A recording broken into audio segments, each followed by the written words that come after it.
జీవితంలో ఎన్ని ఆటంకాలు ఎదురైనా, శత్రువుల భయం వేధిస్తున్నా, వాటన్నింటినీ అధిగమించి విజయం సాధించడానికి మార్గం చూపే రోజే విజయ ఏకాదశి. పాల్గొన మాస కృష్ణపక్షంలో వచ్చే ఈ ఏకాదశికి పద్మ, స్కంద పురాణాల్లో విశేష ప్రాముఖ్యత ఉంది. ఈ ఏడాది ఫిబ్రవరి 13 శుక్రవారం నాడు ఈ శుభతిథి వస్తుంది. సాక్షాత్ శ్రీరామచంద్రుడే ఆచరించిన వ్రతం. పురాణ గాథల ప్రకారం సీతమ్మ వారిని వెతుకుతూ సముద్ర తీరానికి చేరుకున్న శ్రీరాముడు లంకా దండయాత్రకు ముందు విజయం కోసం ఏ వ్రతాన్ని ఆచరించాలని అగస్త్య మహర్షిని కోరతాడు.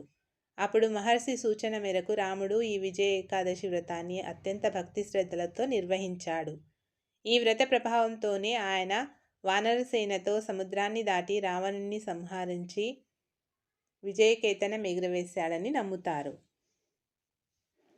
ముహూర్తం మరియు తిథి వివరాలు.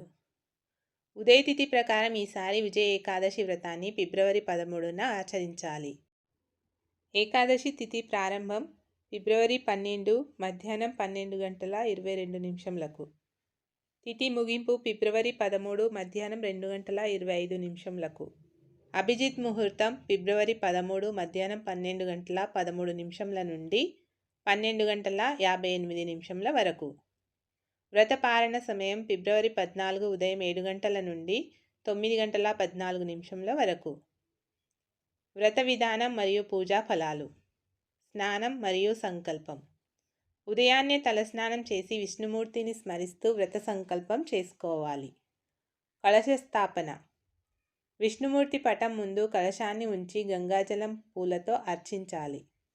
నైవేద్యం: పసుపు రంగు పూలు, తులసి దళాలు, శనగపప్పు మరియు తీపి పదార్థాలను స్వామికి సమర్పించాలి. మంత్రపఠనం. రోజంతా ఓం నమో భగవతే వాసుదేవాయ లేదా విష్ణు సహస్రనామం పారాయణం చేయటం వలన సకల పాపాలు నశించి పుణ్యం లభిస్తుంది. సర్వకార్యసిద్ధి. ఈ వ్రతాన్ని నిష్ఠగా ఆచరించే వారికి సంపద వృద్ధి చెందుతుంది. దీర్ఘకాలిక భయాలు తొలగిపోతాయి. ముఖ్యంగా కోర్టు కేసులు, శత్రువుల ఇబ్బందులు ఉన్నవారికి ఈ ఏకాదశి వ్రతం ఒక గొప్ప వరమని ఆధ్యాత్మిక పండితులు చెబుతున్నారు.